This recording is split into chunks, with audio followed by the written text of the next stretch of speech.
ọ̀pọ̀lọpọ̀ ló ti lọ tí wọ́n ti gbàgbé ẹ̀, ṣùgbọ́n tí Mohbad tí a pè ní ìmọ́lẹ̀, Ọlọ́run ló fi agbára rẹ̀ wọ̀n tó dẹ̀ ń tàn ìmọ́lẹ̀, ṣùgbọ́n kò lè yí ọ̀pọ̀lọpọ̀.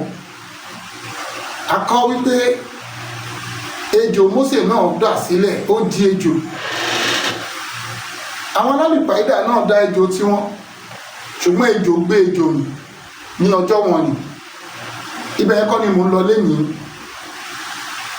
Mo fẹ́ mú wa lọ sínú ìtàn kan nínú Bíbélì.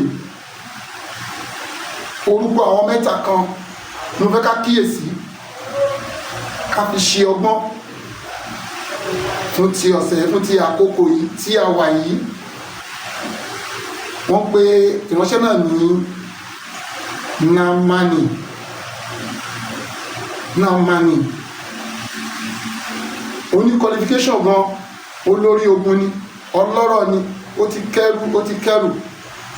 Wọ́n ní ṣùgbọ́n adẹ́tẹ̀ ni. Ẹ jẹ́ kí n wo ìgbé ayé Námánì. Ó jẹ́ ẹni tó nífẹ̀ẹ́ sí àwọn tó ń bẹ ní agbègbè ẹ̀. Torí tí ò bá nífẹ̀ẹ́, nínú àwọn tó kó lẹ́rú, ọmọ ìkan nínú wọn ló wòye, Námánì ìbádẹ́ lọ jẹ́ lọ rí wòlíì. Israel ara ìbádẹ́ ìyá o, ẹ̀tẹ̀ ìbádẹ́ wò sọ ọmọ kékeré, bí sọ pé ọmọ kékeré, ọmọ ẹrú ni. Ọ̀tọ̀ ni ẹni tí a kó lẹ́rú, ọmọ ẹrú ó kéré gan sí ohun tó yẹ kí Námánì gbàgbọ́. Ṣùgbọ́n a lo ìránṣẹ́ yẹn fún Námánì. Mo wà nínú ìwé 2 Kings chapter 5. Ó tẹ̀síwájú, ọba ti ránṣẹ́, ó kẹ́rù àbí ìsàlọ́sọ́dọ̀ wòlíì, ohun tó dẹ̀ tọ́, ẹ̀tọ́ tó dáa ni tí a bá ń lọ sí ọ̀dọ̀ wòlíì, ká má lọ lọ́wọ́ òfo, ká mú nǹkan dání. Èmi àní kí ló ń jẹ́ wòlíì? Mo lè fi gbogbo ẹni sọ pé èmi gẹ́gẹ́ bí èèyàn kan, àpọ́stù ni mí. Wọ́n dé ọ̀dọ̀ wòlíì. Ohun tí wọ́n pè ní ìyanu ni pé ohun tó ya ìránṣẹ́ Ọlọ́run lẹ́nu, tó ya ìwọ gangan lẹ́nu, náà pè ní ìyanu. Wọ́n dé ọ̀dọ̀ ìránṣẹ́ yìí. Ohun tí wọ́n wò ní pé bóyá wòlíì ò tiẹ̀ jáde sí wọn, kó gbọ́ wọlé wọn kí àìsàn yẹn sàn. Torí ó gbàgbọ́ nínú ìròyìn tó ti gbọ́ pé à ń lọ sí ọ̀dọ̀ wòlíì. Náà nígbà tí wọ́n débẹ̀, wòlíì Èlíṣà kò tiẹ̀ jáde sí, ó ní lọ wẹ̀ ní etí odò. Ìránṣẹ́ yẹn wò pé pẹ̀lú bóun ṣe lọ́lá tó yìí, ìránṣẹ́ yóò jáde sóhun, ó tiẹ̀ yọjú kó wo oríṣiríṣi nǹkan tó ń wòlíì yọjú sí o, lọ wẹ̀ etí odò. Ọlọ́run lo ìránṣẹ́ yẹn fún pé tí bọ́ ní kẹ́ ẹ wẹ̀ ni ẹ lọ wẹ̀. Àti ó dẹ̀ gbọ́ràn sí àṣẹ tí ọmọ tó ń tẹ̀lé tó ń tì yẹn, ìyẹn mo sọ pé ó jẹ́ tó nífẹ̀ẹ́ tí ọmọ yẹn fi lè lẹ́nu ọ̀rọ̀ níwájú ológun. Ó wẹ̀wẹ̀ odò, ẹ̀jẹ̀ Námánì sùn. Bíbélì sọ pé ó dàbí ọmọ tuntun. Ó wòye gbogbo tó ń kó wá, ó ń kó fún wòlíì gẹ́gẹ́ bí ẹ̀kọ́, gẹ́gẹ́ bí ètò tó yẹ ká ṣe fún wòlíì. Ní ìgbàkúgbà tá fẹ́ lọ sí ti wòlíì, ó yẹ ká ní ẹ̀bùn kan dání kí a lè fi gbáre, ká lè gba ilé lọ́wọ́ wòlíì. Ibi tí mo ń lọ rèé, wòlíì wá sọ pé ní àkókò yìí o, ẹ̀mí Ọlọ́run gbé wọn gbọ́dọ̀ gba ọrẹ kọ́kọ́. Gbogbo ohun tí Námánì kó wá, wòlíì ò gbà kọ́kọ́ ń bẹ̀.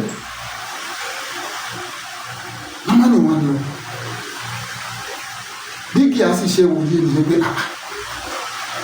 adúrú ìyanu tí Ọlọ́run ṣe yìí, ó máa yẹ káwọn gba ẹ̀bùn, ó máa yẹ káwọn ní ìpè nínú ẹ̀. Ìpààrọ̀ aṣọ tó wà lọ́wọ́ Námánì ó lé 10 pẹ̀lú ẹṣin, pẹ̀lú oríṣiríṣi tí wọ́n kó wáyé. Ṣé ó máa lọ láì gbà kankan? Bí Gíásì ṣe méré nìyẹn, ló bá ta sọ́nà ló ń lọ. Ṣẹ̀mẹ̀pá àwọn tó gun ẹṣin eré ni Gíásì mú. Námánì bojú ẹ̀yìn, ìránṣẹ́ wòlíì kan lélẹ́yìí. Ó ní farabalẹ̀, farabalẹ̀, farabalẹ̀. Ọ̀gá òun ló rán wá o, oníkan mú pààrọ̀ aṣọ 2 wá o. Ìwọ náà ló farabalẹ̀. Ṣé ìwọ̀n bá tán ní kó gbà wá rèé? Níwájú Námánì bá fún ní pààrọ̀ aṣọ 2, ìwọ̀n bá tó lè gbé ó ti gbé, ó padà sílé. Ẹlẹ́ṣẹ̀ wá ń wò pé Gíásì, níbo ni ìwọ wà? Ọmọ kúrò bí o. Ó ní ojú mi ò wá bá ọ lọ.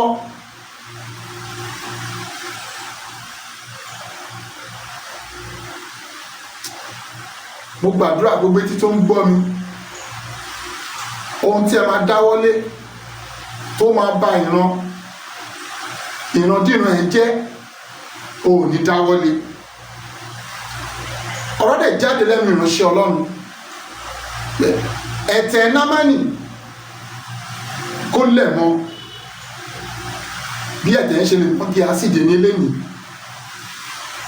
Mo rọ̀ yín, mo bẹ̀ yín, tí ẹ bá rí ẹni tí ẹ̀tẹ̀ ń bẹ ní ara ẹ̀ di èmi eléyìí,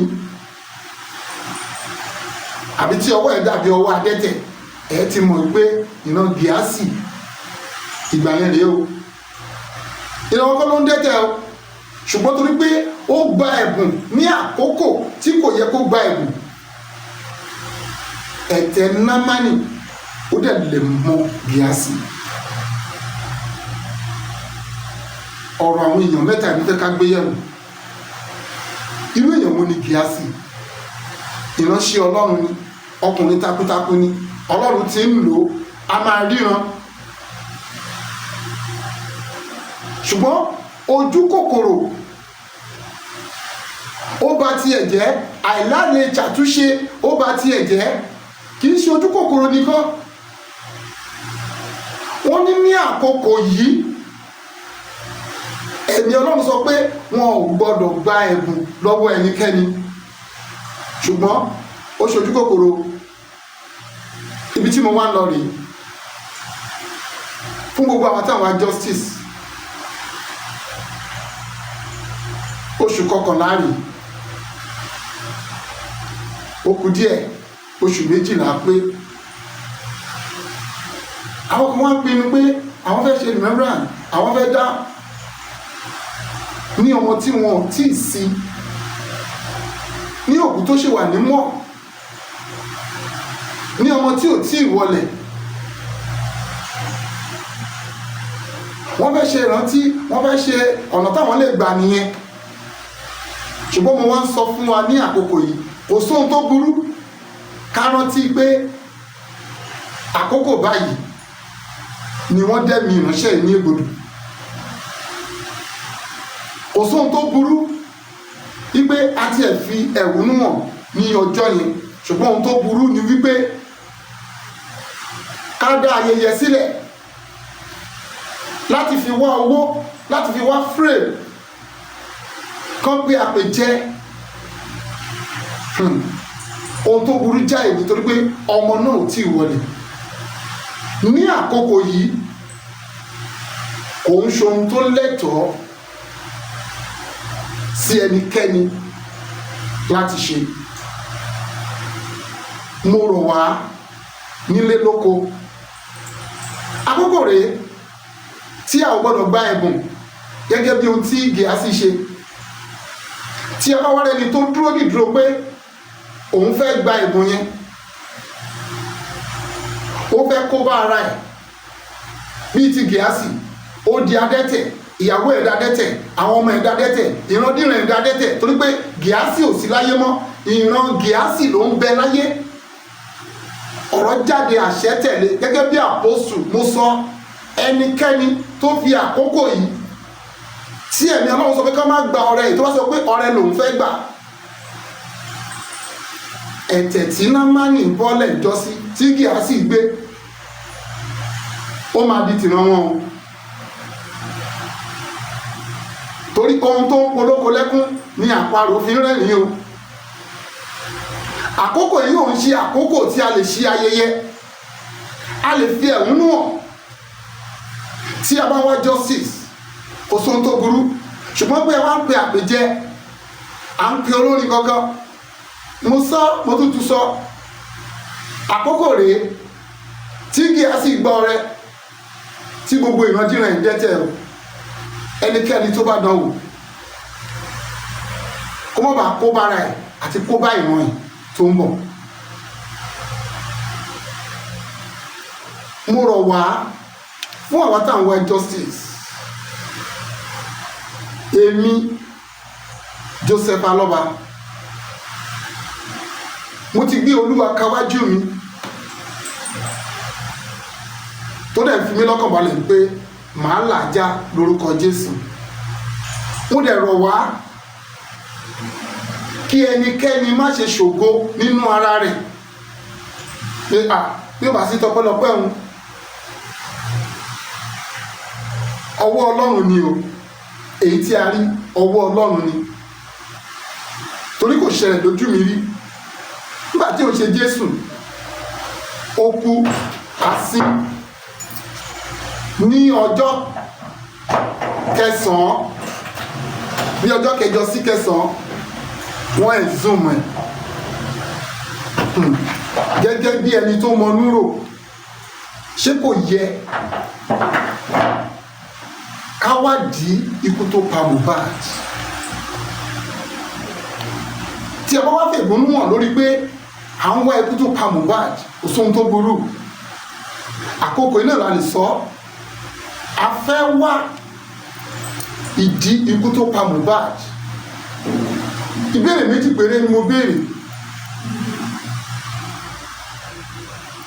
tó jẹ́ pé gbogbo àwọn ìbéèrè yòókù mi ò tí ì need it for now, one before another.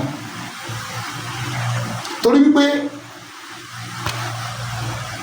tí ó bá rí bẹ́ẹ̀, kí ni ìdí tí wọ́n fi lọ wú òkú Mohbad àti ìrí justice? Àwọn kan dúró nílùú pé wọ́n fẹ́ ṣe ayẹyẹ anniversary fún òkú ṣe wà nímọ̀. So oníkálùkù kó tọwọ́ ọmọ ẹ̀ bọ́ṣọ́, ẹni bá létí kó gbọ́, ẹni tó gbọ́ kó sọ fẹ́ni tí ò gbọ́, wípé ní àkókò yìí kì í ṣe àkókò fún ọrẹ. Ọ̀rọ̀ mi ò jù yẹn lọ lórí ọ̀rọ̀ justice for Mohbad.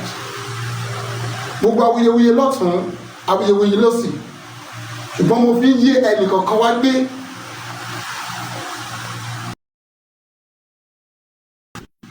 ó dẹ̀ ṣetán àti ṣẹ́gun.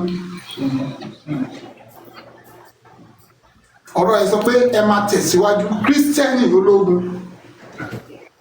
Èmi mọ̀ wípé ègún ti ń débi àti yọ, tí bàtà bá dẹ̀ tí ń dún pọnlá, ó ṣetán tó fẹ́ ya, ogun yẹn ṣetán tó fẹ́ ṣẹ́. Kí gbogbo wa ká ní ìgbàgbọ́ nínú Ọlọ́run, tí a ní ìgbàgbọ́ sí, tó fi rọ́wà gbé débi tó dé yìí, òun náà lè ní sinmi lé.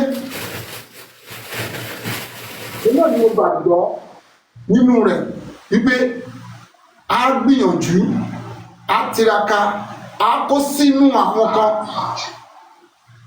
láti pé ká lè di justice. Mo fi lọ́kàn balẹ̀ pé Ọlọ́run wà lójúṣẹ́ tí ò lè ní já wa kulẹ̀. Ó péjọ mẹ́ta tí mo ti jáde, mo tún wá ní èmi torí ẹlòmíì afẹ́ pè mí aṣọ́lẹ̀ gbà wá bá sọ̀rọ̀. Lóòótọ́ mo bísí torí pé mo lọ sí orí òkè fún àwọn àkókò kan, so ni mo fi wá lè ní pé nínú àwọn ìbéèrè ohun tó bá rú wa lójú a lè béèrè ẹ̀, ṣùgbọ́n mo mọ̀ wípé níbi tó dé ọwọ́ Ọlọ́run ni, tí mo dẹ̀ mọ̀ wípé Ọlọ́run á jẹ́ ká borí, a máa rí justice lágbára Ọlọ́run. So ọ̀rọ̀ mi ò jù yẹn lọ, kó ní kálukú kíyè sára.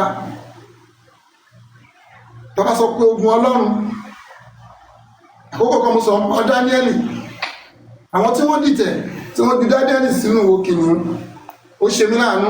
Kì í ṣe àwọn yẹn nìkan ló kó bá ó kó bá ọmọ wọn àti ẹbí wọn àti ìrandíran wọn. Ogun Ọlọ́run lèyí o, kì í ṣe ti ènìyàn o. Àkókò yóò sí fún ọrẹ, àkókò yóò sí fún celebration kankan. Ẹ jẹ́ kí gbogbo èèyàn kan support mi fún justice for Mohbad, láti fi ẹ̀múnú hàn, kán mọ̀ wípé ohun tó ṣẹlẹ̀ yìí ejò lọ́wọ́ nú. Ikú tí Mohbad kú kì í ṣe kú àtọ̀dọ̀ Ọlọ́run, kò ṣe kú àtọ̀dọ̀ Ọlọ́run. Kò sí ìgbà àti àkókò, mo gbọ́rin ẹni, mo rí àwòrán ẹni, á dàbí pé ó ṣẹ̀ṣẹ̀ kú ni. Ẹ ti mọ̀ pé ọwọ́ Ọlọ́run leléyìí. Ọ̀pọ̀lọpọ̀ ló ti kú lẹ́yìn ìgbà tí Mohbad kú, tí wọ́n jẹ́ olókìkí, ṣùgbọ́n ìyàtọ̀ kan wà tí Ọlọ́run fi sí Mohbad lára. Tẹ́ bá kíyèsí àwọn ọ̀rọ̀ tí máa ń sọ, kẹ́ bá wo ti àtẹ̀yìnwá, pé ọ̀rọ̀ kú Mohbad, idà olójú méjì ni, idà olójú méjì ni. Tó bá mọ rere tó ṣe, ó léwu. Yẹn wọ́n bí lọ gbogbo àwọn tó mọ òtítọ́ nínú ohun tó pa ọmọ yìí, kí wọ́n jáde kí wọ́n sọ lọ́rọ̀.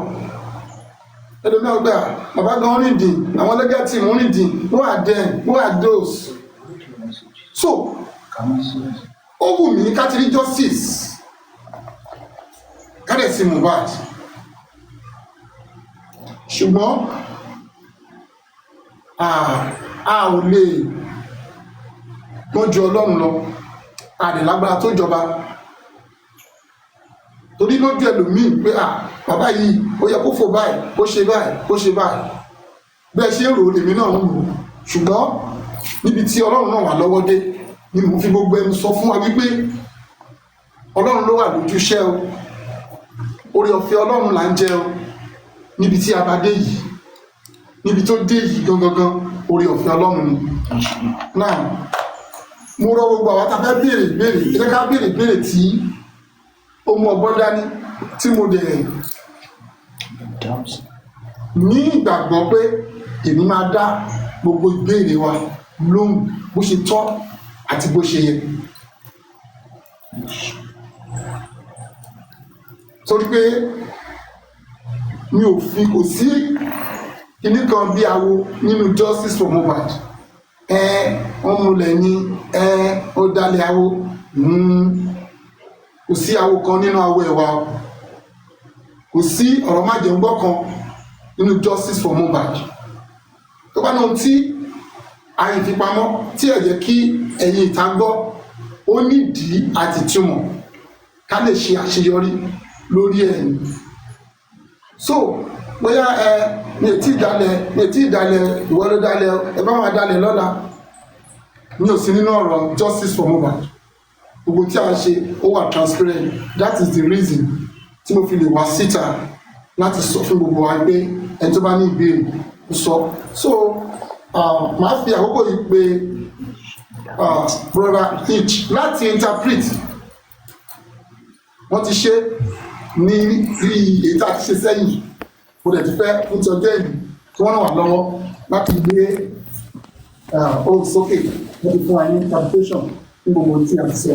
Ẹ ṣé gan-an. Thank you. Yes, sir. Yes, sir. Sir. Good evening to you, ladies and gentlemen. Thank you so much for joining us today on this platform. It's been a while.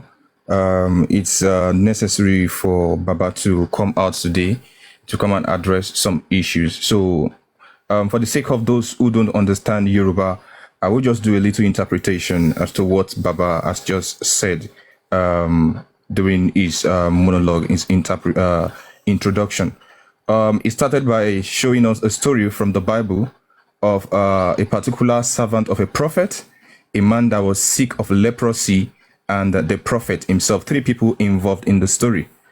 Also, there was a particular young lady who actually advised the man that was sick of leprosy to say, come, let's go and visit the prophet.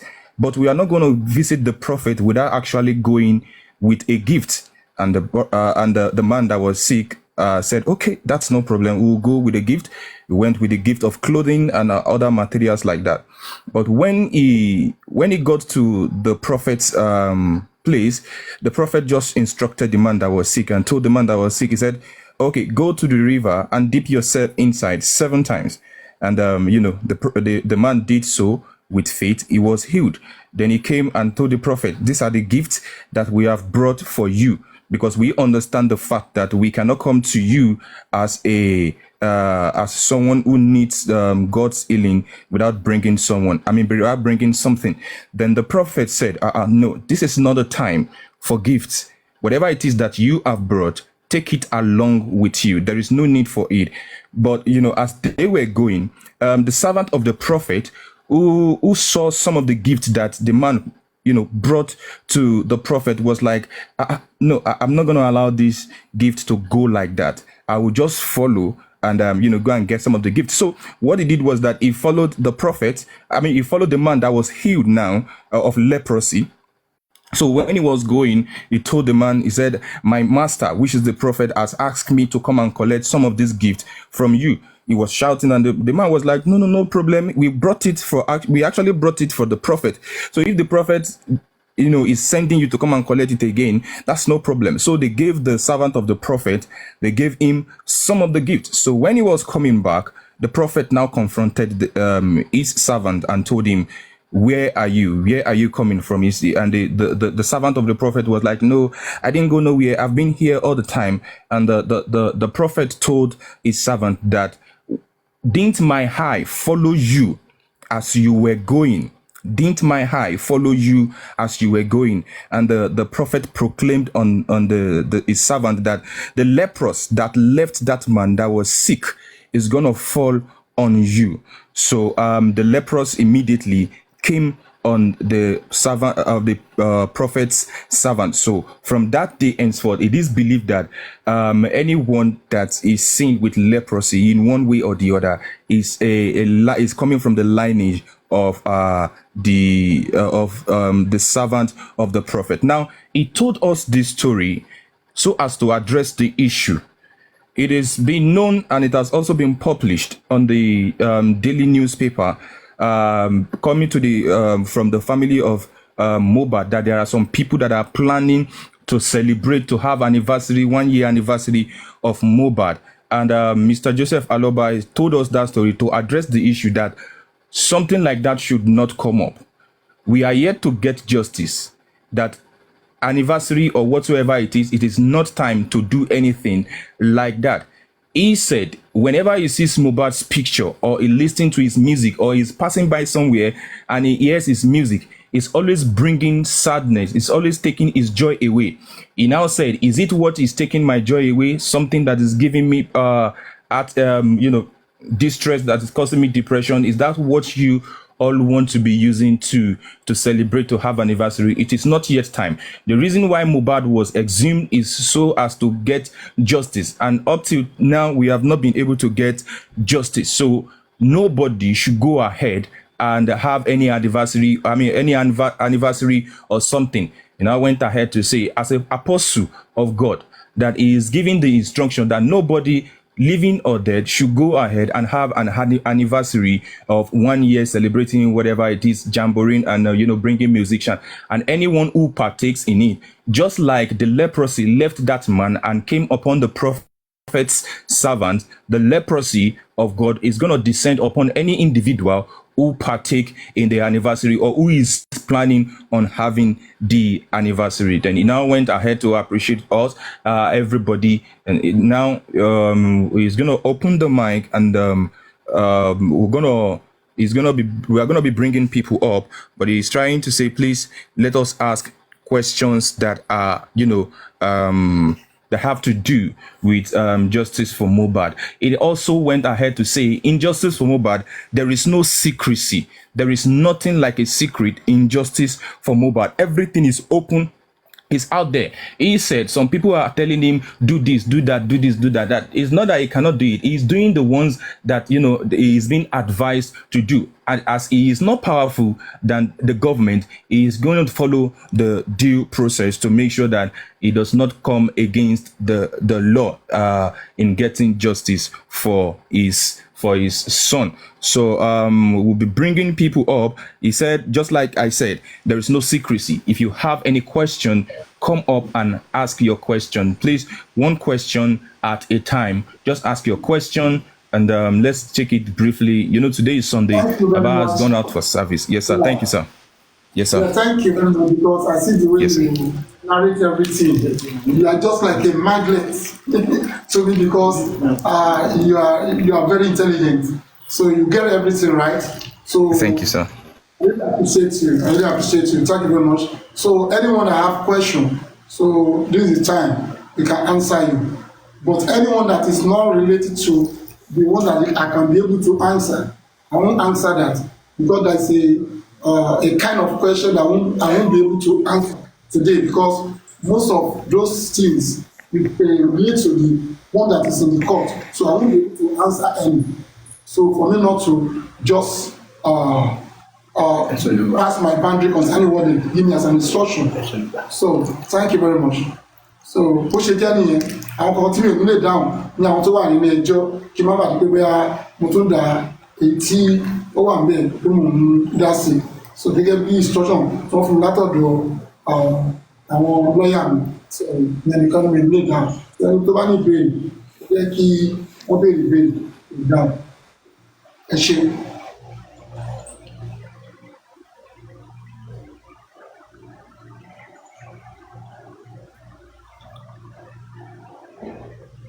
Okay, thank you so much. Baba, let me quickly make a correction. Today is not Sunday. I don't know, it's on my head that Baba always come out every Sunday. I'm sorry about that. Now, he said there are some questions that he might not be able to answer.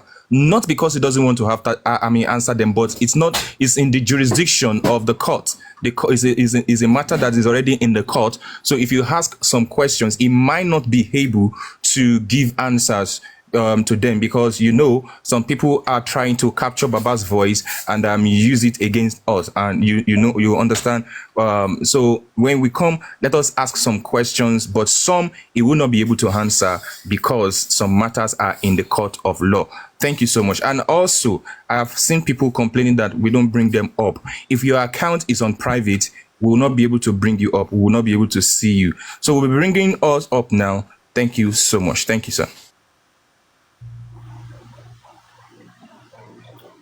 I don't know, Mr. Muiwa, you want to say something before we start bringing people up, sir? Mr. Muiwa, sir. Thank you so much, sir. Yeah, thank you, everybody. And then good afternoon, good morning, good evening, wherever you find yourself. My name remains Muiwa, and Baba has already said it. What I will just add to it is that for the people who is trying to celebrate the 1 year anniversary of Mohbad, the Aloba family is pleading they should jettison that idea. I've not seen it in anywhere whereby you celebrate somebody who has not been buried. It has never happened in Nigeria. It has never happened anywhere. A body is still in the morgue. It has not been buried. We have a situation whereby people, if your elderly one die, you put them in the morgue, and at the end of the day, you only do anniversary after the body has been laid to rest. Mohbad is still in the morgue, and then some people are championing the idea of they want to celebrate Mohbad. The Aloba family, the whole Nigeria, the whole world is kicking against that. It has never happened anywhere, and it will not start from Aloba family. That you are celebrating somebody that is in, that he is still lying in the morgue. He has never been buried. Please, anybody born of a woman that is thinking of doing such should desist from it. People can protest and ask for justice, but bringing out people to sing a music, to gather in a place and be singing and be doing anniversary, the family kick against it. Please, we are begging. It has never happened anywhere. We don't want it to start in Aloba family. That is why we are advising that for those people who want to start that and use Mohbad name as a precedent, they should stop it. Thank you. Thank you so much, Mr. Muyiwa. So let's go ahead to ask our question and let's make it snappy. Ẹ káalẹ́ o gbogbo ilé. Daddy ẹ káalẹ́ sà. Ẹ pẹ̀lẹ́ sà. Ẹ wo inú mi dùn bí mo ṣe rí yín lọ́wọ́ ìrọ̀lẹ́ yìí o. Ẹ ní fojú sunkún ọmọ wọn lágbára Ọlọ́run o. Lágbára títóbi Ọlọ́run gbogbo justice tá à ń wá ìrọ̀rùn bí eléyìí lọ́lọ́run bá mi máa fún yín. Ìdílé yín ò dẹ̀ tún ní bọ́ sọ́wọ́ àwọn apanimáyọ̀dà mọ́ lórúkọ Jésù. Ẹ ṣé gidi gan sà. Ọlọ́run á ràn yín lọ́wọ́. Ẹ ṣé gidi gan. Mo kàn fẹ́ dúpẹ́ náà lọ́wọ́ yín ni bí mo ṣe rí yín inú mi dùn. Larry Koko, hope you are hearing all this thing now. Don't ever try to do any remembrance. Wọ́n ti sọ fún everybody má ṣe remembrance. Kì í ṣe torí yín lọ́mọlọ́mọ ṣe kú ọmọ ọdún kan ni ọmọ yẹn wọn ò tí ì sí. Ẹ ń ṣe remembrance ẹ̀yin àgbà òfò. Ẹ lọ ṣọ́ra yín o. Bàbá ọlọ́mọ ti sọ, you try any remembrance, adẹ́tẹ̀ ni o. Inú igbó ladẹ́tẹ̀ dẹ̀ ń gbọ́ straight forward. Igbó rere ni. Igbó rere ni lẹ́yìn. You try to do remembrance, you go to inú igbó. Inú igbó ladẹ́tẹ̀ yín gbé. Àti ẹ̀ ní gbé yín àfàyín lọ́lọ́run lọ́wọ́ ni. Bẹ́ẹ̀ bá ṣe ń kúrò ní remembrance, bẹ́ẹ̀ lẹ́dẹ̀ ń wọnú igbó lọ. Igbó rere ni o. Torí wọn ò ràn yín iṣẹ́. Justice ẹ̀ bá wa justice. Remembrance lẹ́ ń ṣe. Ẹ kúkú sọ fún wa pé olè nìyí ẹ fẹ́ kówó lọ. Ẹ sọ fún wa pé ẹ fẹ́ kówó lọ. Jókòó Tádé olórí burúkú opportunity tí mo fi rí ti ẹ̀rọ lélẹ̀. God's protection. Go and return Mohbad's property, jókòó. Go and return it. Tí ayé ọba ti fẹ́ bàjẹ́. Òjíjíjíjí ọtún jí ajá. Olórí burúkú olè. Òjíjíjíjí ọtún jí ajá. Mú ọtún mú káprísọ̀ ní Liam. Gbogbo ẹ̀yin tẹ́ ẹ kọ̀ bẹ́ẹ̀ yín jẹ́ bàbá yìí níṣọ́ náà. Ladies and gentlemen. I'm going right now. I'm going. Okay. God's protection. Thank you so much. We don't want something that will start making Baba to start thinking. You understand? Thank you so much, God protection. Emo oni ti oroba shekini. You understand? Thank you, God protection. Mommy Siju, let's have you. Mommy Siju, let's have you. Ẹ kú ọ̀rọ̀ lẹ́ bàbá o. Ẹ kú ọ̀rọ̀ ọmọ lórúkọ Jésù. Ọlọ́run ti nu omijé yín nù. Ẹ tún fojú sunkún ọmọ kankan mọ́. Ẹ dẹ̀ ní fojú sunkún lórí àìsàn lágbára Ọlọ́run. Mo kàn fẹ́ support ọ̀rọ̀ yín ni mi ní question. Nǹkan èèyàn kì í kéré nídìí ẹrù ẹ̀. Nǹkan tẹ́ ẹ fẹ́ lẹ ti sọ yẹn. Bàbá wa rá wọn tó jẹ́ pé tẹnu wọn àpò wọn náà ń jà fún. Èmi ò gbọ́ rí nílẹ̀ Yorùbá pé èèyàn ń ṣe ọdún èèyàn ń ṣe remembrance òkú tó sì wà lórí ilẹ̀ alààyè. So ẹ ti sọ ẹ̀yin lẹ́dẹ̀ lọ́mọ yín.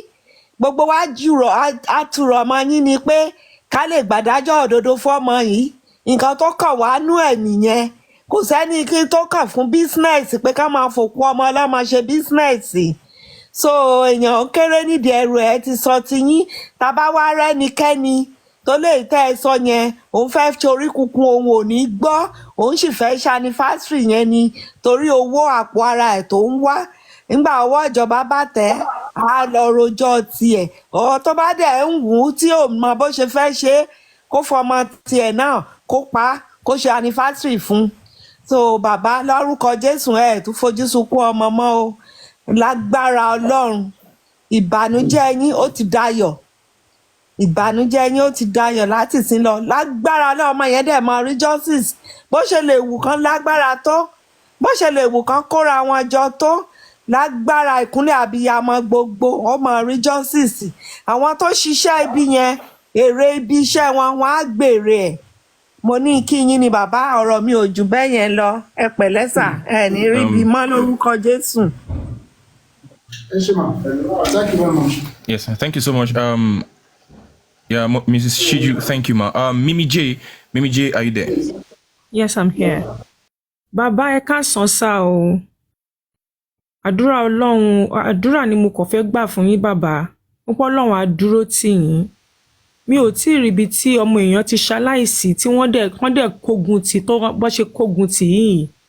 Gbogbo àwọn tí wọ́n sọra wọn di káàmpù oríṣiríṣi tí wọ́n try láti borúkọ yín jẹ́ tí wọ́n try láti wá ọ̀tàkọ̀tà fún yín lágbára náà bàbá yín lẹ máa borí gbogbo wọn lọ́lá pé ẹ̀yin lẹ wà pẹ̀lú ọmọ yín nígbà tí ẹ ti fi sílẹ̀ nínú òfin nínú ọ̀la ọmọ pàǹdọ̀rọ̀ yẹn ó dàgbà ẹ̀yin lẹ dúró tì wọ́n wá ṣe bẹ́ẹ̀ wọ́n tẹ̀mí ẹ̀ légbodò tán wọ́n wá ní kẹ́ fò kẹ́ nìṣó mi ò rírú ẹ̀ rí bàbá ṣùgbọ́n mo gbàdúrà fún yín pé Ọlọ́run á túbọ̀ dúró tì yín ẹ̀yin lẹ máa lékè gbogbo àwọn ọ̀tá yín gbogbo àwọn tí wọ́n ń bà yín lórúkọ jẹ́ tí wọ́n fi ẹnu àtẹ́lù yín bàbá yín lẹ máa borí wọn ẹ̀yin lẹ máa lékè gbogbo wọn ṣàwárí gbogbo wọn tí wọ́n bá ṣe pọ̀ tó bí wọ́n ṣe pọ̀ tó lọ́lọ́run ṣe máa jẹ́ kẹ́ borí wọn tó gbogbo àwọn tí wọ́n ti fẹnu àtẹ́lù yín lágbára Ọlọ́run wọ́n máa fẹnu gbolẹ̀ ìjà tí wọ́n ń jà ní káàmpù wọn kékeré sì ni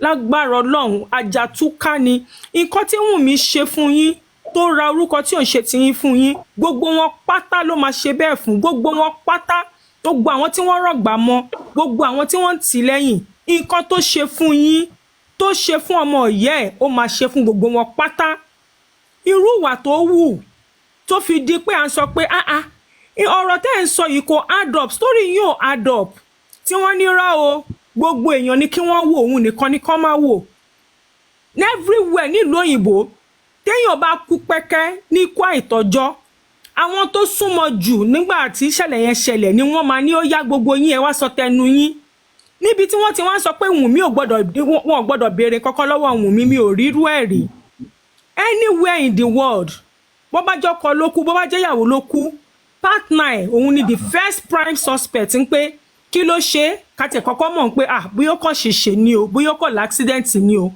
eléyìí tó wá di pé wọ́n involve nọ́ọ̀sì yìí kí ni nǹkan tó ṣẹlẹ̀ gangan tí oníkálukú tó ń sọ story oríṣiríṣi tí ò add up tí wọ́n wá gbógun tó yìí tì yín bàbá lágbára Ọlọ́run Elédùmarè á dúró tì yín ẹ ní kúkú àìtọ́jọ́ ẹ ní gbọ́mọ̀ mí ìgbìmọ̀ o lágbára Ọlọ́run gbogbo àwọn tí wọ́n dìtẹ̀ yín lágbára Ọlọ́run yín lẹ máa borí wọn nǹkan tí mo kàn fẹ́ sọ nìyẹn ẹ dẹ̀ jọ gbogbo ẹ̀yin tẹ́ ẹ̀ ń dá sọ̀rọ̀ yìí ẹ jọ ẹ jẹ́ ká fi pẹ̀lẹ́ ṣe there is need for decorum gbogbo káwọn èèyàn kàn máa pè kàn máa ṣépè kàn máa ṣe bí ọmọ gáràjì yẹn gbogbo èèyàn ò necessary a lot of times táwọn kan bá ti ń ṣe yamayama ẹ jẹ́ ká hùwà bí ọmọ kan bí ń léèrè tí wọ́n tó kọ́ tó tún rẹ̀ pọ̀ ẹ jọ ẹ jẹ́ ká fi pẹ̀lẹ́ ṣe. Thank you, Mimi J. Yeah, thank you, Mimi J. Yeah, thank you so much. Ladies and gentlemen, please, we will prefer that even if we are going to say some words of prayer, let's make it snappy, number one. And number two, let's answer the question. Let's ask our questions straightforward. B2 baby, over to you, sir. B2 baby, over to you, sir.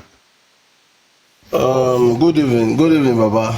Good evening, sir. And good evening. Thank you, sir, for standing by, because you are the only one who have not changed the smart even up till now. So some of them have talked here, talk there, but you still stand by your words. So you make a revelation before that when you get to Mohbad, you say a lot of blood and people were attacking you, and we are seeing the proof on media. So I just want to appreciate you, sir, for being there, for standing tuned, for not changing mind, for still needing justice for this boy, and we celebrate you for that. You are a great father for standing firm. So we want to appreciate you, and we say justice must serve. So no look back until we get to where we are going. We have somewhere going. So the reason why we assume Mohbad, we must get the reason, and until we get the reason why we assume that boy. So we are not burying the boy. So just as you have told us the last time. So sir, we just want to say thank thank you for all you have been doing, for being there, because I don't have a lot to say, because if I want to ask question, I don't have any question to ask.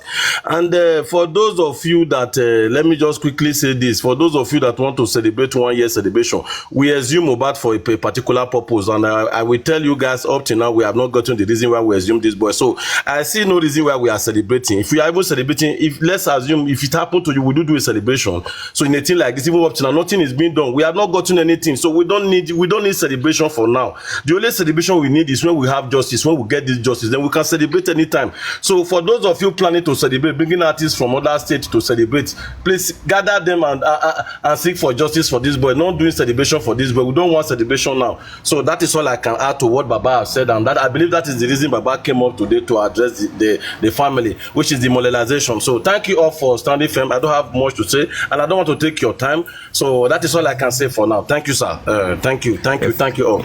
Thank you, the panelists, and thank you everyone, the commenters. Thank you everyone. Next month on the 11 will be 1 year. So thank you all for standing too. Thank you for standing by. Thank you. That is all I can say.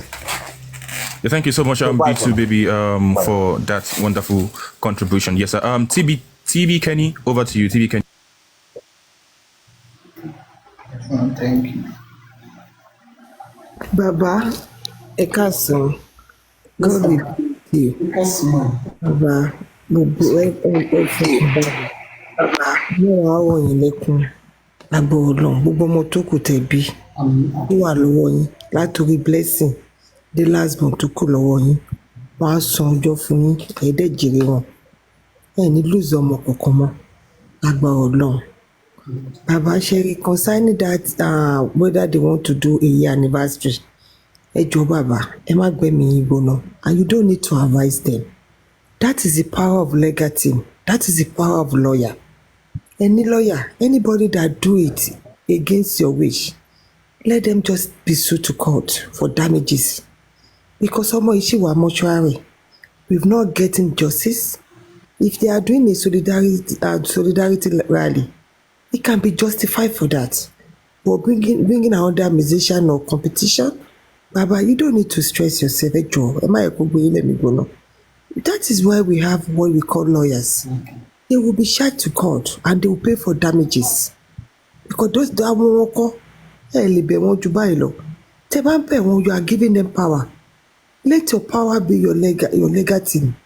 To put it, you've already done your best. It's been in the newspaper. And they still don't listen to it. That is your evidence there, the Mahmoudani, that you've won them. So enjoy my be one more. Am I could be in a migono? Share can concentrate Louis Bomo by justice. Eje can concentrate Louis got the outcome tower very low the level. Like go long, boom, go tag go low the level. At Bobo want to my question. I want lawyer. Why? You only my advice in full. Share you go on you couldn't no. And God will bless you. God will strengthen you. Any more sorrow, more light your long. I can do. Drop me. Okay, thank you so much, TB Kenny. Thank you so much. Before we go to the next person, okay, let me get approval before I make the announcement. Moshino for real. Moshino for real, are you there? For real. Ẹ kúrò lẹ́ ní Nàìjíríà bẹ́ẹ̀ o. Ẹ káàsán lápá bí táwa wà níbí. Daddy, ẹ kú àtẹ̀mọ́ra. And to everybody on the platform, I will say thank you for standing by him. The only thing I want to say is, the very first day I heard from you, nígbà táwọn èèyàn bẹ̀rẹ̀ sí ń pariwo pé kẹ́ lọ fẹsẹ̀ mẹ́tò tó lọ fún èdè kan tí mo gbọ́ lẹ́nu yín ni pé ológun lolúwa. And I was so happy you are still standing with ẹni tó ní ogun tó lè ja ogun. And mo dẹ̀ gbà á ládùúrà pé kò ní dójú tì yín láéláé. Lórúkọ Jésù Kristi ti Násárẹ́tì, mo gbà á ládùúrà pé ẹ̀ ní rátẹ̀yìn kú mọ́. Ìkankan nínú ọmọ tó bá jáde lára yín, no matter how bad, kò tún ní ṣáájú yín wọlé alààyè mọ́. Àdúrà mi nìyẹn. And to everybody that is planning that anniversary, mo sọ pẹ̀lú àṣẹ àwọn obìnrin tó wà lórí platform yìí lénìí, nítorí pé wọ́n rò ó nínú ọkàn wọn lórúkọ tí bàbá tí ọmọ tí ẹ̀ ní mímọ́ níwòye ọdún tó ń bọ̀ a máa bá wọn ṣanivásítì òkú ọmọ wọn. That's just what I want to say. I'm not here to beg anybody. That's just what I want to say. And for as many gbogbo ẹni tó fi ìpalagbára lòun nítorí pé Ọlọ́run jẹ́ Ọlọ́run kò dé ní pé ogun ẹ̀ pẹ̀lú anybody ojú máa ti everybody. Ẹ má worry, God is with you. I don't want you to cry again. Mo fẹ́ kẹ́ rántí kinní kan kẹ̀dẹ̀ nítorí pé ẹ jẹ́ onígbàgbọ́ tó dáa ni mo ṣe fẹ́ sọ ọ̀rọ̀ yìí. Ipe ikú tí ọmọ yín kú kò ń ṣe kú ọwọ́ ènìyàn tí kò ń ṣe kú tí Ọlọ́run ò mọ̀ sí nítorí pé tó bá ẹ pé kì í ṣe Ọlọ́run tí Ọlọ́run ò bá fẹ́ kó ń ṣe wọ̀n ní ṣe ó kú nítorí pé a ti kọ́ pé bó ṣe máa rìn nìyẹn. Bíbélì ní ohun ìkọ̀sẹ̀ ò lè ṣe kó má wà ṣùgbọ́n ègbé ni fún ẹni tó tọwọ́ ẹ̀ṣẹ̀ nítorí pé ó ṣẹlẹ̀ lọ́wọ́ wọn gbogbo ìdílé wọn ló máa jẹ̀yà ẹ̀ gbogbo wọn ló máa lọ sí i. So ẹ má ké mọ́ mo fẹ́ kẹ́kẹ́ akọ́gé yìí kì í ṣojo ẹ má ké mo dẹ̀ mọ̀ pé Ọlọ́run wà pẹ̀lú yín. Yes, thank you. Yes, thank you so much, Machino, for real. Thank you for that wonderful one. Mommy Dita Laduke, over to you, man. Let's have you, Mommy Dita Laduke. Please, you can drop me, please. Okay.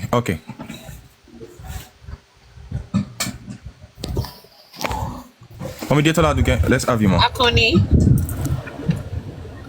am I audible? Yes, ma. You're audible, ma. Yes, ma. Good afternoon. Olayinka, thank you. Daddy Eka Sonsa, Ekrole. Èmi ò ní nǹkan méjì tèmi ṣe fún yín ju àdúrà lọ. Àdúrà yẹn bó ṣe lè wù kó kéré tó, a máa bá yín lágbára Ọlọ́run. I say it to anybody that cares to listen. You are the father of the century for me. And there's no going back on that. It's justice for Mohbad, Aluta continual. Ṣẹ́rí gbogbo forces ibi tógun ti ń wá yẹn, orí wọn ló máa padà sí lágbára Ọlọ́run. Ọlọ́run wà pẹ̀lú yín o, Ọlọ́run nífẹ̀ẹ́ yín o. Inú mi dẹ̀ máa ń dùn pé ẹ fi Ọlọ́run lẹ̀ nígbà kankan. Olúwa túbọ̀ dúró tì yín. Ọlọ́run á pẹ̀lú yín sá.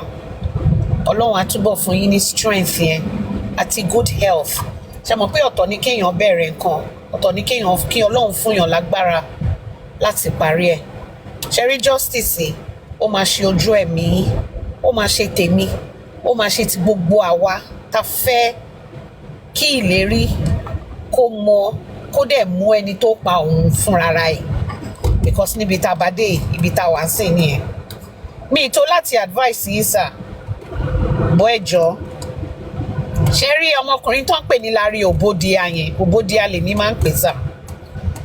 Tó bá gbé ọwọ́ lórí pé òun fẹ́ ṣe ọdún kan ìlérí, ẹjọ́ ẹ̀tọ́ tó bá tọ́ ní kẹ́ jẹ́ kí legal team take up upon him. Because wọ́n lérí, wọ́n dẹ̀ ń léka. Èmi ò rí ibi téèyàn ti ń bá èèyàn sin ọmọ ẹ̀ rí o. Èmi ò rí ibi téèyàn ti ń bá èèyàn tó lose ọmọ tẹ́ ń sọ pé kò mọ̀ ṣe, ẹ̀yin lẹ mọ̀ ṣe. Èwo lọmọ yọ sọnù lọ́wọ́ ẹ̀nu gbogbo yín. Tẹ́ni nǹkan tó kàn nílé ayé yín ní kẹ́ máa celebrate ìlérí. You can't do that celebration by saying prayers for him. Àwí tó fẹ́ lọ ṣe ní Ìbàdàn, ó fẹ́ ṣe ní Sango Ọ̀tà. Ọ̀nkú orí yín gbálẹ̀ gan ni o, toró lẹ́gbẹ̀ẹ́ bàbá mi ni ẹ́. Larry Obodia, tó bá tọrọ irú ẹ̀ lọ́dọ̀ Ọlọ́run, and I'm directing this to you. Tó bá tọrọ irú ẹ̀ lọ́dọ̀ Ọlọ́run, go ahead and do that celebration that you want to do. Mi mọ̀ bóyá ó dà pé ò kì í ṣe ọmọ Yorùbá gidi. Tọrọ ọmọ Yorùbá gidi kan will not sit down and think of that kind of thing. Wọ́n ní kò jáwọ́ nínú justice for Mohbad, ó fẹ́ jáwọ́. Wọ́n ló mọ nǹkan tó ń wá. Ọlọ́run má jẹ́ kó rí ìrìkúrì. Daddy Mohbad, another thing, sir. Anything Iya Mohbad has to say regarding this case, I know she is Mohbad's biological mom. Ṣùgbọ́n Bọ́sẹ̀ ò kì í ṣe abiyamọ. Kò dúró tì ọmọ ẹ̀ nígbà tó wà láyé. Kò dúró tì nǹkan tó mọ̀. Ó obstruct justice. Ó withheld information. Ẹ jẹ́ kó lọ sọ. Nǹkan tó bá wà láàrin yín gẹ́gẹ́ bí bàbá àti ìyá sí ìlérí, ìyẹn lè máa yanjú later. Lọ́wọ́lọ́wọ́ ní wákàtí ọ̀wọ̀ yìí sà, tó bá fẹ́ bá yín sọ, kó lọ sọ fáwọn tó yẹ kó lọ kó má lọ sọ́dọ̀ ọlọ́pàá o ọ̀dọ̀ agbẹjọ́rò ni kó lọ torí mi ò believe nínú ọlọ́pàá Naija to some extent torí gbogbo nǹkan ló ń dàrú ló ń túnṣe ló ń túntò. If she has anything, let her go and say it to the police. I mean, to the lawyer. Thank you, ma'am. So Ọlọ́run á dúró after gbogbo yẹn ó lè padà wá kó wá béèrè nǹkan tó bá fẹ́ béèrè lọ́wọ́ yín. Àwa dúró tì í sá Ọlọ́run á dẹ̀ túbọ̀ dúró tì í. To everybody that is sincerely doing justice for Mohbad, God bless each and every one of you. And if you rest, and if you regba, Uncle Muyiwa, God bless you, sir. Yes, ma'am. Thank you so much. Thank you so much, Mommy Detola Aduke, for that one. Yes, ma'am. Mama Zainab, Mommy Zainab, let's have you. Mo wà ń bí o. Ẹ káàsán gbogbo ilé o. Bàbá, ẹ káàsán, ẹ kújọ́ mẹ́ta. Ọlọ́run á bá mi wà pẹ̀lú yín. Ọlọ́run tó ti wà pẹ̀lú yín tẹ́lẹ̀ kò ní fi yín lẹ̀ lágbára Ọlọ́run. Ààbò tó nípọn látòde ọ̀run á dàbò yín, á da gbogbo tó rọ̀yà pa yín kálágbára Ọlọ́run. Ẹ tún fojú sunkún ọmọ mọ́ o, ẹ tún mọ sàárì ọmọ mọ́. In tó kù tẹ́ máa lò láyé nínú owó, nínú ọlá, nínú àìkú baálẹ̀ ọ̀rọ̀ ẹ̀mí gígùn èyí tí ń ṣe àlàáfíà lẹ máa fi lò tó kù nílé ayé lágbára Ọlọ́run. Wọn ò tún bọ́ bàtà burúkú sẹ́nu ọ̀nà fún yín mọ́ pẹ̀lú gbogbo àwọn tó kù lẹ́ fún yín báyìí wọ́n á ṣọmọ fún yín jẹ ni ẹ ní gbé wọn sin lágbára Ọlọ́run.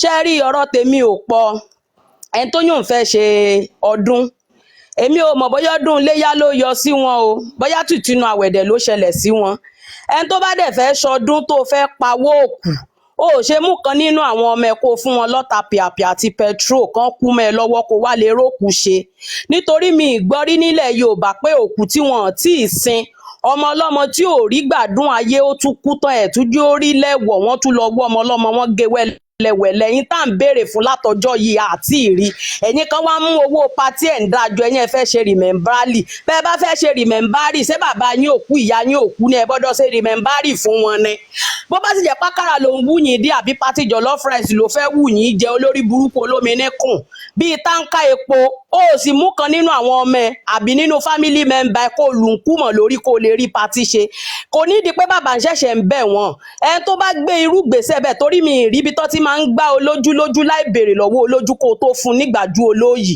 ẹ ti ẹ̀ kọ́kọ́ béèrè àṣẹ lọ́wọ́ bàbá Mohbad tí ò bá ṣe ń tó dé tó yín ká wá wò òun tí ò bá ń ṣògiri tó lanu tálàǹgbà ti yín wíníwíní tó fi wá ń rẹ́nu kìbọ̀ ṣé tí Mohbad bá wà láyé ìlérí Olúwa lọ́ba promise tó bá wà láyé ṣé gbogbo rádaràdé eléyìí á máa ṣẹlẹ̀ ni Ọlọ́run ló fún yín lọ́rọ̀ sọ kò ń ṣẹ̀yìn náà tówó bá wá dẹ̀pọ̀ lọ́wọ́ yín tẹ́ fẹ́ fi ṣe pàtí ṣe báwọn ọmọ dálẹ̀ sí òmù wá àwọn tí wọ́n rí ṣe tí wọ́n rí jẹ tí wọ́n rí mu ẹ gbọ́dọ̀ lọ kówó fún wọn ni ẹ̀yin olórí burúkú wọn yẹn jáwọ́ nínú justice for Mohbad ẹ̀yin àforí àfọrùn dandan àfi kẹ́ ẹ kú bẹ́ẹ̀ kẹ́ ẹ rún bẹ́ẹ̀ ẹ àní bẹ́ẹ̀ yín o ẹni tó bá gbé gbèsè irú bẹ́ẹ̀ tí bàbá Mohbad dẹ̀ ti sọ fún gbogbo yín pé àwọn ò fẹ́ rú nǹkan bẹ́ẹ̀ bẹ́ẹ̀ yóò bá tiẹ̀ ṣe rìmẹ̀mbárì ẹ dákun ọmọ 27 years nígbò lẹ ti gbọ́ pé wọ́n ń ṣe òkú ọmọ 27 years tó bá yẹ pé ọmọ yẹn tiẹ̀ kú ikú àtọ̀dọ̀ Ọlọ́run tí ò ń ṣe pé gbogbo rádaràdé eléyìí ó wà ń bẹ̀ àzìn wípé ọmọ yẹn jẹ́ celebrity wọ́n lè rárá ṣe nǹkan díẹ̀ fún tẹ́ bá wá fẹ́ ṣe rìmẹ̀mbárì alọ́ba promise alọ́ba ìlérí Olúwa àdúrà ni ẹ pa àwọn àfa ẹ pé pásọ ẹni tó bá jẹ́ muslim wọ́n á dẹ̀ ṣe àdúrà fún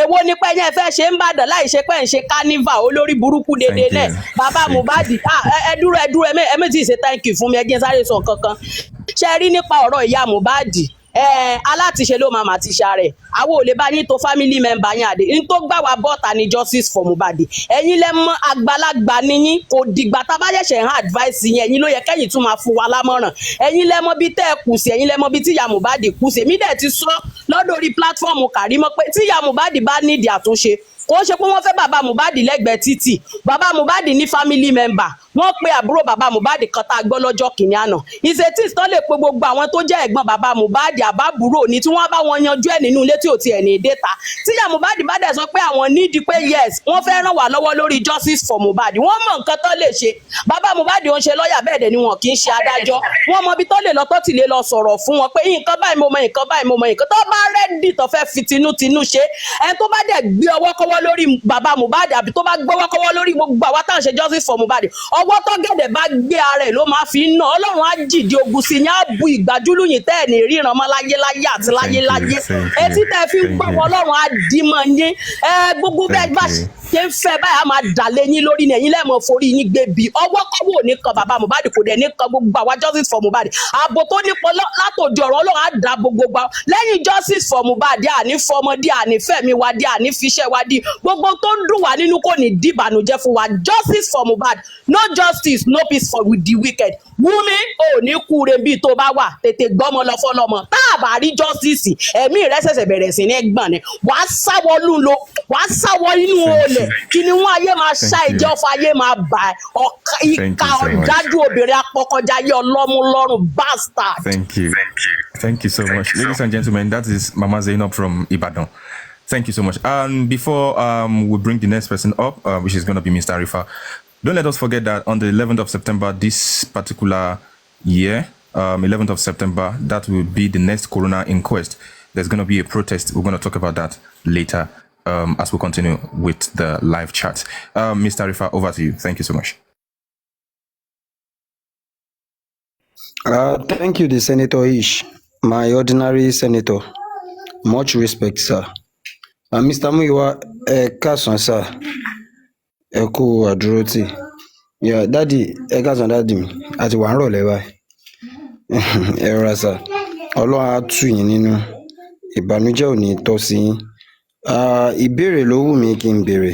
Ṣùgbọ́n ìbéèrè tí mo fẹ́ béèrè yẹn nínú ọ̀rọ̀ àwọn èèyàn ó dàbí ẹni pé mo ti ń rí ánsà níbẹ̀. Ṣùgbọ́n síbẹ̀ náà á wù mí kí n béèrè. Mi gbọ́ yín nínú ìbéèrè tí a bá béèrè ó lè wà lọ́kàn ẹlòmíì tó bá tó lè ti lè dáhùn béèrè ìbéèrè. Ok, dádì mi.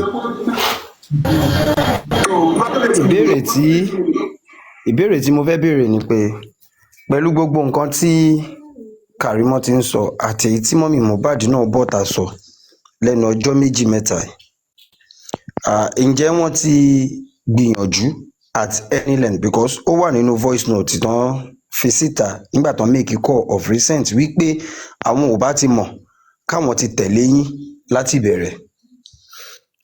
Mo wá ní kí n béèrè lọ́wọ́ yín ǹjẹ́ wọ́n ti make any move so far látìgbà tán ti sọ̀rọ̀ yẹn kó tó di wípé wọ́n tún padà lọ bẹ̀bẹ̀ o kó tó di pé wọ́n padà lọ bẹ̀bẹ̀ ǹjẹ́ wọ́n ti make any move láti súnmọ́ yín tàbí láti ṣàlàyé àwọn nǹkan kan fún yín.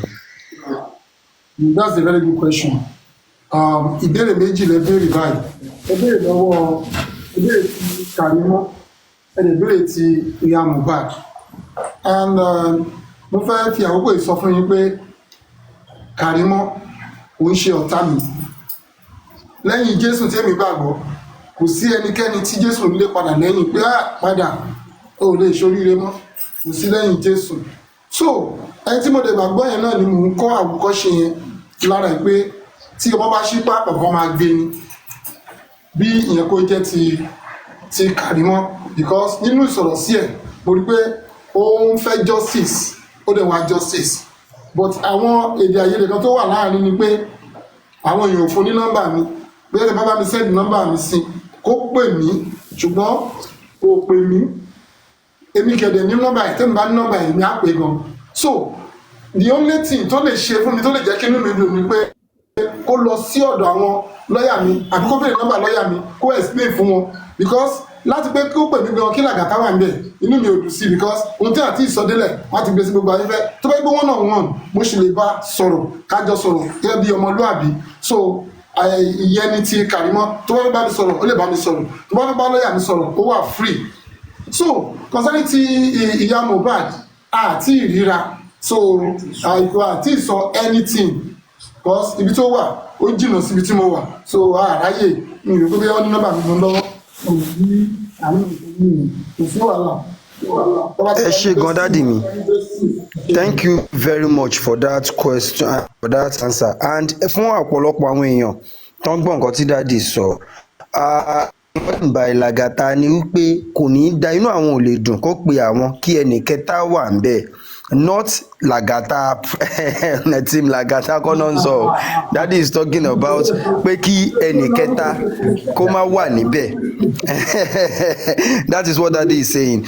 Thank you so very much, sir. And the question I put, because people are saying at the comment section they need English and all that, the question I put to daddy was since Mama Mohbad and Karimo has been coming out to say one or two things, has any of them make any move in reaching out to Baba Mohbad in any way? And he has given a very brilliant answer by saying the main issue is they did not have their contacts. Baba did not have Karimo's contacts, and Karimo did not have Baba's contacts. But Baba is using this opportunity to talk to Karimo in the sense that she should reach out to the legal team or look for a way to reach out to him, so he will be able to, sort things out. And he believed the way Karimo is sounding, Karimo is really looking for justice for Mohbad. So, and as for Mama Mohbad, the same thing applied, that Mama did not have his number anymore, so he is not in contention with anybody or taking anyone as enemy. That's just it. Thank you so very much, Daddy. Eshe Agbanya Dalesa. Màá bá yín sọ̀rọ̀ lẹ́yìn program, sir. Thank you so much, Mr. Rifa, for that one. Really appreciate you. I will go ahead also to add to what Baba said in answering the question. He made it clear, just for everybody to know, that after the order of the Lord Jesus Christ that he serves, Karimo is not an enemy to him. The same way the Lord Jesus will not throw anybody away from behind him is the same way he is not under rating, and he is not underrating anybody. That everybody is welcome. Nobody is an enemy to him. Thank you so much. Happy, are you there? Happy, let's have you. Thank you so much, Happy. And before that, ladies and gentlemen, in case you don't have the opportunity to come up, you can type your question in the comment section. There is still an existing phone that is not within the jury, it's not with the police. So the legal team is looking at that directions. So like now, I can't tell what is going on in that regard, but since it has come to the notice of the family and the legal team, so an action is taken in that directions. Thank you. That it need clarification on, if you ask. So that question is generic. Okay, so, sir. I will get the question again once again, then I will pass it to you. Thank you so much, Mr. Miwa, for that one. Mr. Vengeance, let's have you, sir. Sherry, èèyàn bí 1 million níyí, màlẹ́kà níyí, gbogbo àwọn tó wá fẹ́ fuck with you, ẹ̀sìn ló máa bá wọn. Gbogbo àwọn tó wá fẹ́ gbàbọ̀dẹ̀ fún yín, ẹ̀sìn ló máa bá wọn, Baba Mohbad. Sherry, àwọn kọ́ṣẹ́ tó ń fẹ́ bí lélẹ́yìí. Bíbélì sọ pé ọmọ aládé yìí wá kò sì rí ohunkóhun mú lọ. Baba Mohbad, àwọn ọmọ aládé àti ọmọ aládé ayé yìí wọ́n ti wá sọ́dọ̀ yìí wọn kò sì rí ohunkóhun mú lọ. Ọpẹ́ lọ́wọ́ yín yẹ Baba Mohbad. Ó fẹ́ bèèrè kọ́ṣẹ́ kan lọ́wọ́ yín. Nígbà tí àwọn ọmọ Ísírẹ́lì tó wà ní ìgbèkùn Fáráò, tí Fáráò ní pé wọn ò ní lọ, ẹjọ́ kí ló ṣẹlẹ̀ sí gbogbo àwọn ọmọ àkọ́bí wọn? Baba Mohbad. Wọ́n ṣẹ́kù ni. Bẹ́ẹ̀ ni. Àtẹ̀lẹ̀